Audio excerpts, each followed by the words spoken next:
Hi, I'm Dia, I'm Jonathan. and we're from the band Meg Dia, and you're listening to us on Popularity. How was work for this time around?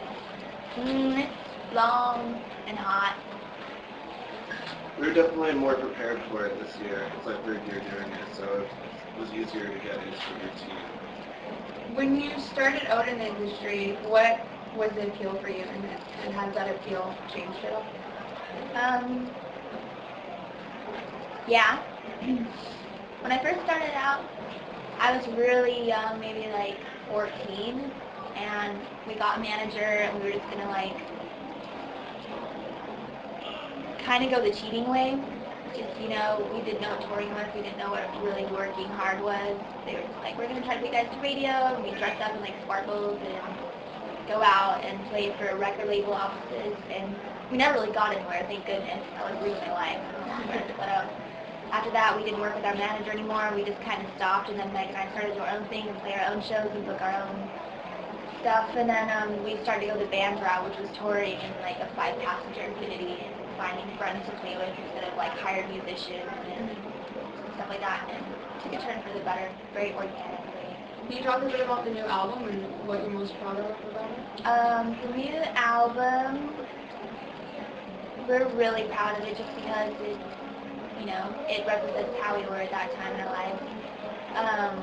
And our first record, Something Real, was a lot more about books. This record is a lot more about us. And I think Meg, we just all got better as musicians. It's been so long. Something Real, not only was it like 3 years old, but some of the songs that were on it were actually like 7 years old. So you can grow a lot in 7 years songwriting-wise. Naturally, we were like, we want to try to be like this now. We were just 7 years older, 7 years more mature, hopefully. So, no, what? Do you feel that it has met all your expectations? Yeah. I think that there's definitely, I think every musician listens to their record and says, I wish I could change that or fix this or do this differently, but you just got to look at it from your point of view and just think that it represents your decisions and what you want to do at that time.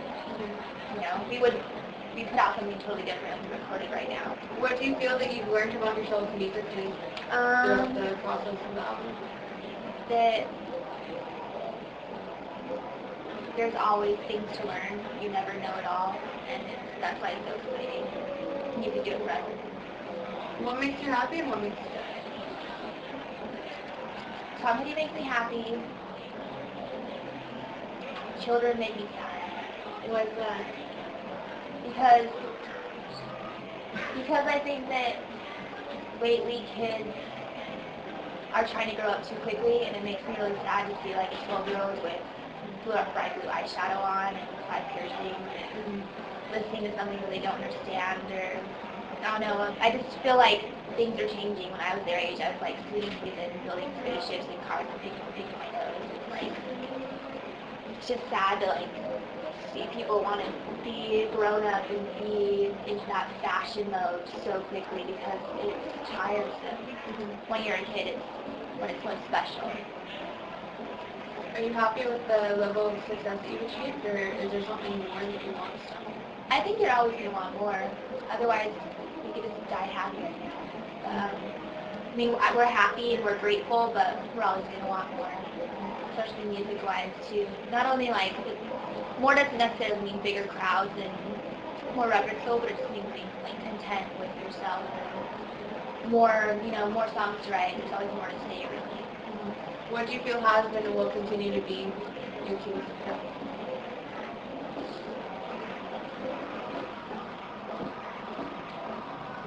Always remembering how you were when you started and trying to keep that with you. Does your favorite song to play live differ from your favorite song on the album? Yeah. I think my favorite song to play live is Going Away because it's where I feel like I connect lyrically with people, and it's also where I feel like I'm telling a story, and it's important to show that across. But on the record, I think Here, Here, and Here really had something special on the recording. What would you say is the highest high and the lowest low from like here from your recording album? Lowest low, right now. I was gonna say being stuck in the front of my own. slow recording the album was probably just everybody was getting really stressed out. Meg especially got really stressed out with the songwriting process and making everything come together. She's a big perfectionist. The highest highs were when things would come together. When you hear that song, you just feel like it's magic and it's exactly what you wanted to happen. When you listen to music now, do you find that you're more critical because of the position you're in, or can you still listen just as like a fan? I can definitely listen as a fan. I love music. But I mean, there are some things that change with it. I think a lot of the things, especially like bands we toured with, after we see them play live and meet them and stuff, it's either like, wow, these people are amazing, I love their record so much more, or I can't listen to this record anymore, you know, but I don't know. We're definitely fans of music. We love all different kinds of music. Some people feel that success is based on luck, others feel that it's based on ability. What's your take? I think it's both. I think there's definitely bands out there that I feel like if they would have been born and played music and things like 10 years ago, they would have blown up, and now they're just not hitting the right time, or they're not going, like I have bands, sometimes I put my business hat on, so it needs to be marketed a totally different way, like you're not hitting the right crowds or something. There's so many amazing bands, I think there's a lot more attention and vice versa. So it's both. It's music's all timing and talent half the time. Do you have anything you'd like to say to the readers of popularity? Don't wear eyeshadow if you're under 14. And read The Grapes of Wrath and Peter Pan.